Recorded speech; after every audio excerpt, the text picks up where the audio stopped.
सत्य की महिमा। एक ब्राह्मण रात्रि में अपने घर के बाहर बैठा था। तभी एक स्त्री सामने से गुजरी और ब्राह्मण ने उसे रोक कर पूछा, आप कौन हैं देवी? इस घोर रात्रि में कहाँ जा रही हैं? स्त्री बोली, मैं लक्ष्मी हूं, इस नगर को छोड़कर जा रही हूं। ठीक है, जाओ, ब्राह्मण बोला। कुछ देर बाद एक अन्य स्त्री निकलने पर ब्राह्मण ने उससे वही प्रश्न किया, जिसके उत्तर में वह बोली, मैं कीर्ति हूँ और यहाँ से जा रही हूँ। ब्राह्मण ने कहा, शौक से जाओ। इसके बाद उसने एक पुरुष को आते देखा तो उठकर उसे से मार्ग में वही बात पूछी।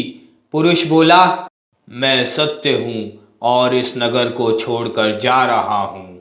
यह सुनकर ब्राह्मण चिंतित हो उठा और लपक कर सत्य के चरणों में गिर पड़ा और गिड़गिड़ा कर कहने लगा, नहीं भगवान, आप यहाँ से ना जाएं। आपके जाने के बाद तो यहाँ कुछ भी नहीं बचेगा। मैं आपको यहाँ से नहीं जाने दूंगा, भले ही मेरे प्राण निकल जाएं। परोपकारी ब्राह्मण की अनुनय विनय पर सत्य ने वहां रुकने की स्वीकृति दे दी। ब्राह्मण को संतोष हो गया।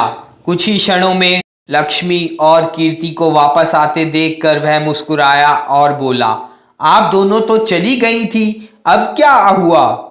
यह सुनकर वे बोली, हे ब्राह्मण देव, जहाँ पर सत्य है वहाँ से हम कभी नहीं जा सकती। अब हमें यहीं रहना होगा। श्रेष्ठतम जीवन का आधार सत्य है।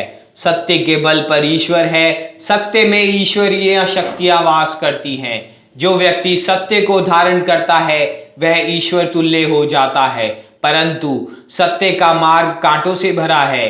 विष्णु पुराण के अनुसार सत्य वही कहना चाहिए जिससे दूसरों का हित हो, जो सत्य दूसरों के दुख के लिए हो। जिसमें दूसरों का दुख बढ़े उसके संबंध में बुद्धिमान को मौन रहना चाहिए।